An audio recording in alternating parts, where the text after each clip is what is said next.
मालिक ने नौकर की गरीबी का फ़ायदा उठाया। Emotional heart touching story. बुजुर्ग के घर की स्थिति ठीक नहीं होने के कारण उन्हें एक घर में खाना बनाने का काम करना पड़ा। उन पर चोरी का इल्ज़ाम लगा क्योंकि जब एक दिन घर में कुछ सामान नहीं मिल रहा था तो उन पर शक किया गया। मेरा नाम नीलम है और मेरी शादी अजय से 1 साल पहले हुई थी। अजय एक बड़े शहर में अच्छी नौकरी करते हैं और ऑफिस की तरफ से ही हमें एक अच्छी फ्लैट भी मिली है। मेरे पति बहुत अच्छे हैं लेकिन उनमें थोड़ा ईगो है। अपने से छोटे लोगों से अच्छे से बात नहीं करते थे। मुझे यह अच्छा नहीं लगता है। मैंने उन्हें इस बारे में कभी टोका नहीं। घर में पहले एक नौकरानी आती थी लेकिन उनके इसी स्वभाव के कारण कोई टिकता नहीं था। उनका कहना था कि अगर ऐसे नहीं कहेंगे तो आजकल कोई काम नहीं करता। शायद उनका यह स्वभाव उनके ऑफिस के अनुभव से आया होगा क्योंकि उन्हें काम पूरा करवाने का बहुत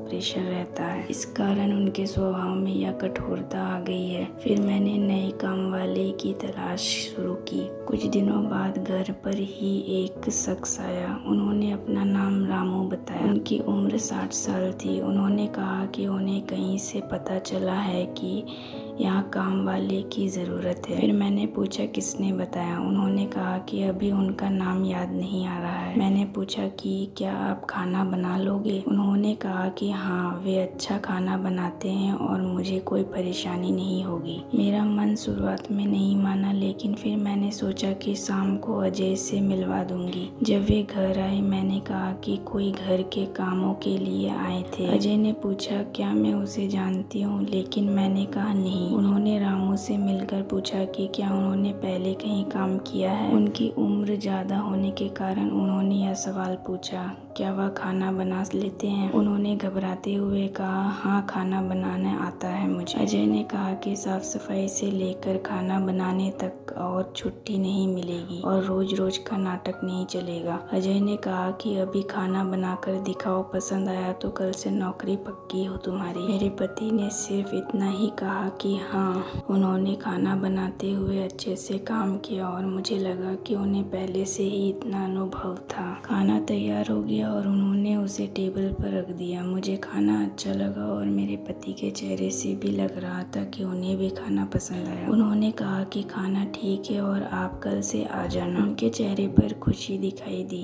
अगली सुबह से वो घर आने लगे लेकिन ज़्यादा बात नहीं करते थे, सिर्फ अपना काम करते थे। मेरे पति ने मुझे समझाया कि नज़र रखना और अपना ध्यान रखना। उन्हें देखने से तो ऐसा नहीं लग रहा था लेकिन उन्होंने कहा कि देखने से कुछ नहीं पता चलता। मुझे भी उनकी बात सही लगी क्योंकि वे अचानक मेरे घर आए थे और कहा कि किसी से पता चला है। मैंने उनकी पहचान पत्र मंगवाया और वे लेकर आए। अच्छे से काम करने के बाद उन्होंने मुझसे पैसा एडवांस मांगा लेकिन मैंने उन्हें टालते हुए कहा कि मैं साहब से पूछूंगी क्योंकि मेरे पति ने पहले ही सारी बातें बता दी थी। अजय ने अगले दिन बताया कि उनके ऑफिस के कुछ दोस्त शाम को खाना खाने आ रहे हैं। उन्होंने रामू से कहा कि कल स्पेशल खाना बनाना। शाम को उनके दोस्त और उनके परिवार आए और सबने खाना चाव से खाया। खाने के बाद बातचीत करते हुए एक दोस्त का मोबाइल गायब हो गया जिसमें ऑफिस के जरूरी नंबर और ईमेज थे। मोबाइल खोने के बाद सभी ने ढूंढा और बच्चों से भी पूछा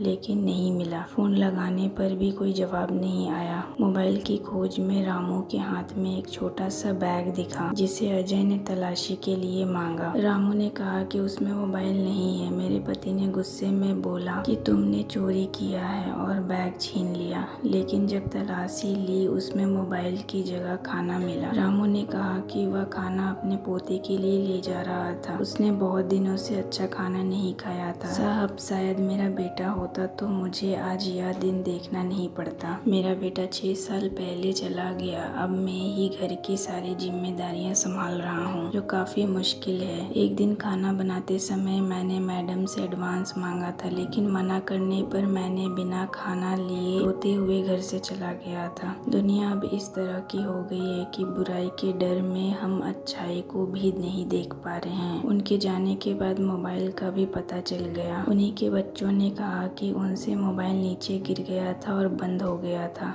पापा डांटेंगे सोचकर उसने मोबाइल सोफे के नीचे रख दिया। अजय की आंखों में पहली बार पछतावा देखा था। पूरी रात उन्होंने ठीक से सोया नहीं और सुबह मुझे बताया कि उन्हें बुरा लग रहा है। सुबह मुझे पता था कि रामू फिर नहीं आएंगे, इसीलिए मैं जल्दी उठी और घर का काम खुद किया। थोड़ी देर बाद दरवाजे की बेल बजी और मैंने खोला तो सामने वही थे। चुपचाप वो अंदर आए और अपना काम शुरू किया। मैंने उन्हें कहा, मैंने सोचा आप नहीं आओगे। उन्होंने कहा, मैंने भी सोचा था, लेकिन मैडम घर पर खाना नहीं हो तो आना ही पड़ता है। अजय ने उन्हें देखा और उन्हें 15,000 रुपए दिए और कहा कि कल रात के लिए मुझे आप माफ कर दीजिए। लेकिन रामू ने पैसे लेने से मना कर दिया। अजय ने कहा, यह एडवांस से रख लीजिए। रामू को थोड़े से प्यार की जरूरत थी, बस इतना ही चाहिए था उसे। अच्छा लगा मुझे भी कि अजय का यह बदला हुआ रूप देखकर। वैसे तो उन्हें ऊपर से कठोर बनना पड़ता है, उनके अंदर भी एक नरम दिल इंसान ही है। आशा करती हूँ ये वीडियो आपको पसंद आया होगा। इस वीडियो पर आपकी क्या राय है हमें कमेंट कर जरूर बताएं। वीडियो पसंद आया हो तो लाइक और शेयर करना बिल्कुल ना भूले। चैनल पर नए हो तो चैनल को सब्सक्राइब जरूर कीजिए। वीडियो देखने के लिए, कहानी सुनने के लिए आपका बहुत बहुत धन्यवाद।